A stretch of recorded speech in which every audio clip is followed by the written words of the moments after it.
Welcome students of class 11th to our topic we are going to discuss, that is secondary education. Secondary education, in previous lecture we have discussed it. Primary education, its objectives, problems and remedial measures. And now today our topic is secondary after elementary education. There is another topic, that is secondary education. Now first we will see what is this, the meaning of this secondary education, what it means and where it starts and where it ends. Students, यहाँ पे हम देखेंगे कि the stage of education which starts after elementary education and ends with the entrance of degree course. It is stage of education which starts after elementary. जब elementary education खत्म हो जाती है, जब primary education खत्म हो जाती है और secondary education स्टार्ट हो जाती है and it ends when the entrance of degree course.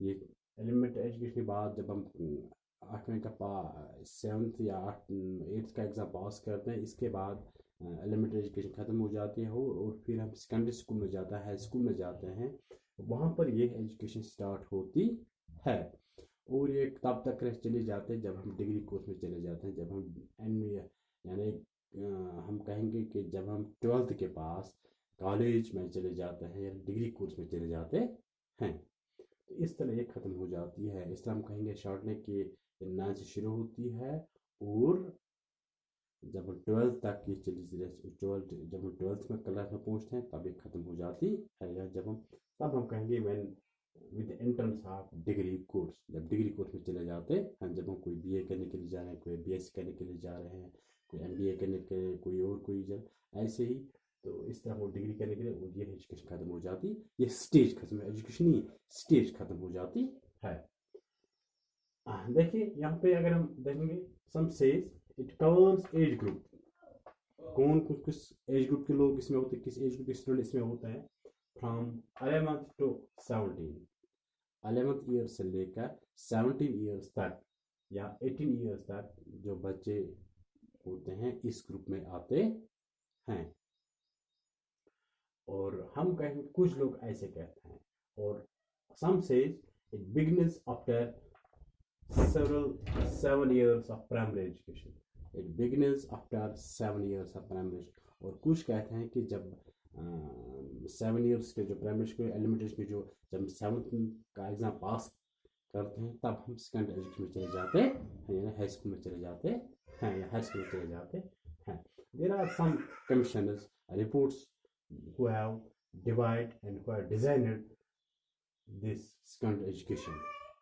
So, another, that is Indian Education Commission or Kothari Commission 1964 to 66. वो कहते हैं कि this secondary education is that type of education, and they have divided this secondary education into 2 stages.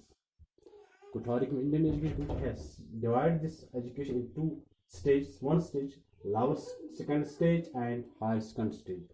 Lower second stage की बात हम जब करते हैं तो it starts from 8th to 10th. 8th to 10th जो मैंने पहले कहा कि ये lower stage है, और जो higher second stage है इसमें आता है 11th and 12th. इस तरह हम कहेंगे कि जो कोठारी कमीशन इंडियन एजुकेशन कहते हैं वो कहता है कि यह एजुकेशन 8th से लेकर 12th तक चलती रहती है. कौन? Secondary education, second stage of education जो होती है 8th से शुरू होती है और 12th पास करने के बाद ये खत्म हो जाती है when the entrance of degree course. तो इसी तरह और एक प्लान, इसको हम 5 ईयर प्लान कहते हैं. उन्होंने कहा this says secondary education covers which classes, 9th, 10th, 11th and 12th. वो कहते हैं कि इसमें जो बच्चे वो आते हैं जो क्लास में 9th से शुरू होते हैं, 9th, 10th, 11th इस स्टेज में आते हैं. और which age group, that means 14th, 18th or 17th. 14 साल जो बच्चा होता है मीन्स वो 9th में होता है, इट एंड अप टू 18 और 18 या 17 जब 12th का एग्जाम पास कर जाए तो इसकी सेकंड स्टेज का एजुकेशन है वो वहाँ पे क्लोज हो जाती है। वो नॉर्मली हम देखते हैं हमारे स्कूल में जब हम 8th का एग्ज़ाम करने के पास हम हमारा एडमिशन हाई स्कूल में होते हैं या हाई स्कूल में होता है।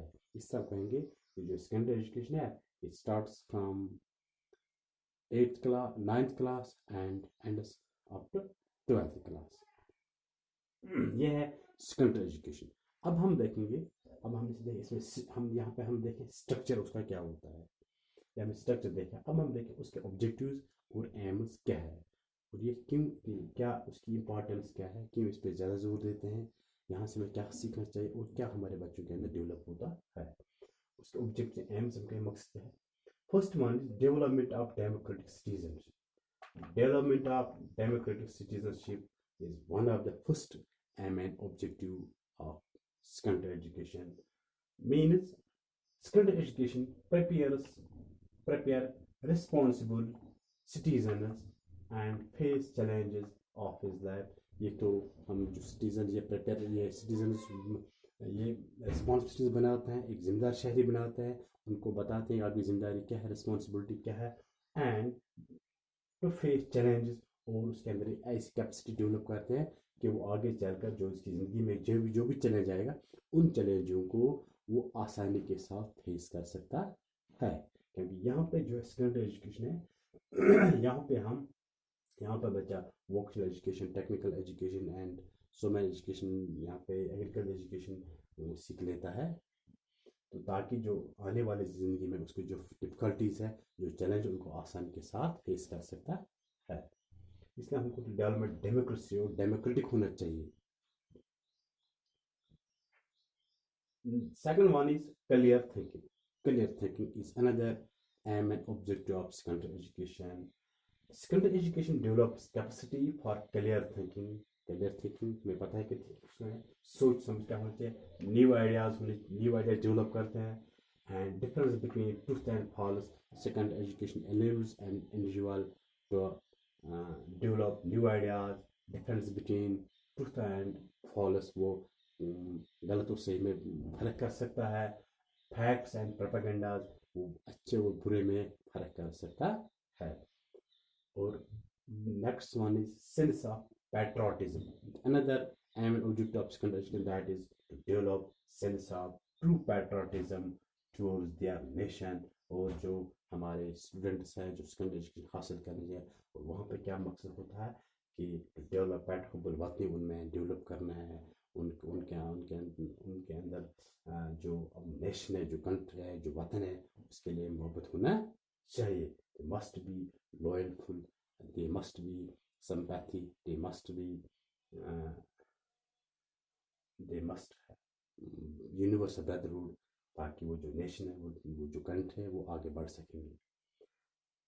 Next one is improvement of vocational efficiency. Then another aim of an objective of secondary education that's to develop improvement of vocational efficiency। क्योंकि जो सेकेंडरी एजुकेशन यहाँ पे टेक्निकल सब्जेक्ट्स शुरू होते हैं, वोकेशनल सब्जेक्ट्स शुरू होते हैं। वोकेशनल सब्जेक्ट बच्चे पढ़ जाते हैं, कोई एग्रीकल्चर, कोई किसी का, कोई टूरिज्म, ताकि वो आगे जाके अपने पैरों पर खड़ा हो जाए। उनके साथ थ्योरेटिकल के साथ साथ डिग्री के साथ साथ उनके अंदर वोकेशनल एजुकेशन होनी चाहिए, उनके पास टेक्निकल एजुकेशन भी होनी चाहिए, ताकि एजुकेशन करने के बाद उनको किसी मुश्किलात या किसी कहीं पर भी गवर्नमेंट रोजगार की जरूरत नहीं पड़ेगी। जब खुद अपने जब उनको टेक्निकल है, जब उनके पास वोकेशनल है किसी के, तो वो अपने पैर पर खड़ा हो जाए। That means this vocational education, this vocational efficiency develops able to learn and earn। बच्चा learn and earn, यानी learn while earning, तालीम हासिल करेंगे और अपना रोजगार भी कमाएंगे। सेल्फ सफिशिएंट, यानी सेल्फ उसको बनाए, उसके लिए वो बेकार नहीं बन जाएगा। सेल्फ डिपेंडेंट, वो किसी का मोहताज नहीं रह जाएगा, वो अपने पैर में खड़ा हो जाएगा। सेल्फ अर्नर, खुद कमाएगा, खुद करे खुद कमाए। एंड सेल्फ सपोर्टर, और उसको किसी की सपोर्ट की जरूरत नहीं है, खुद अपने आप के लिए सपोर्ट बन जाता है। Development of leadership qualities, another aim object of second that is develop leadership qualities में लीड हम किसको कहते हैं, लीड के अंदर किन क्वालिटीज होनी चाहिए, sympathy, cooperation, coordination, tolerance, truth, democratic thinking, etc. This type of skill education develops qualities of sympathy, cooperation, coordination, tolerance, to democratic thinking among students at this stage.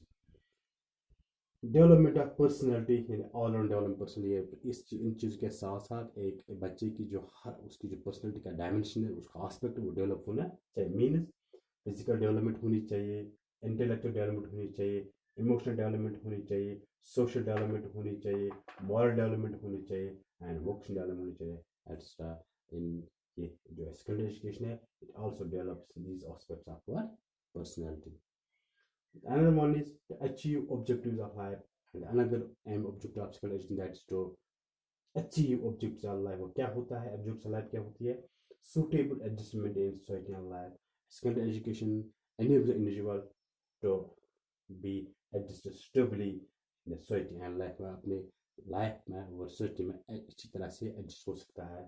तभी जब उसके पास ये चीज़ें, जब उसके पास वोकेशनल एफिशिएंसी है, जब उनके पास सेंस ऑफ पैट्रियोटिज्म है, to lead happy and progress life, तभी मुमकिन है। to lead happy है, उसकी ज़िंदगी तब खुशी बन जाएगा, उसकी ज़िंदगी में तब तरक्की मिल जाएगी जब उसके पास ये चीज़ें हैं। to make social interaction तभी उसके पास मुमकिन है जब उसके पास डेमोक्रेटिक सिटीजनशिप ये है, जब ये सेंस ऑफ पैट्रियोटिज्म है, जब इम्प्रूवमेंट ऑफ वोकेशनल एफिशिएंसी है, जब उसके पास लीडरशिप क्वालिटीज है। to appreciate cultural heritage, जो अपने कल्चर हेरिटेज अप्रिशिएट करें, उनको डेवलप करें, उनको ट्रांसमिशन करें, तभी मुमकिन है। to develop love for nation, world, humanity as a whole, and secondary can develop love for nation, world, humanity as a whole, means it develops sense of true patriotism. Another is to develop, and another aim and objective of this secondary education, that is selection of profession, vocation, job extra. और इस stage पर जब इस stage वहाँ पे बचा, हम देखते हैं कि वो कौन सा प्रोफेशन, उसको किस प्रोफेशन से ज़्यादा लगाव है, वो क्या उसकी एम क्या है, उसको वो कौन सी किस काम में चले जाना चाहता है, और उसको कौन सा जॉब मिले, तब भी वहाँ पे इसी तरह से अपने सब्जेक्ट चूज़ करते हैं। और इस तरह यहाँ पे उसकी जो सिलेक्शन होती है वो इस सेकेंडरी एजुकेशन में होती है, और जिस फील्ड में वहाँ जाना चाहते हैं, इस फील्ड में वो आसानी के साथ वहाँ से जा सकेंगे जब उसके पास ये चीज़ें हैं। ये सेकेंडरी एजुकेशन, दिस इज ये सेकेंडरी एजुकेशन है। और हमने देखा है कि उसका स्ट्रक्चर क्या है, उसके स्टेज क्या है, और उसके एम्स ऑब्जेक्टिव्स क्या क्या चीज़ है। थैंक्स।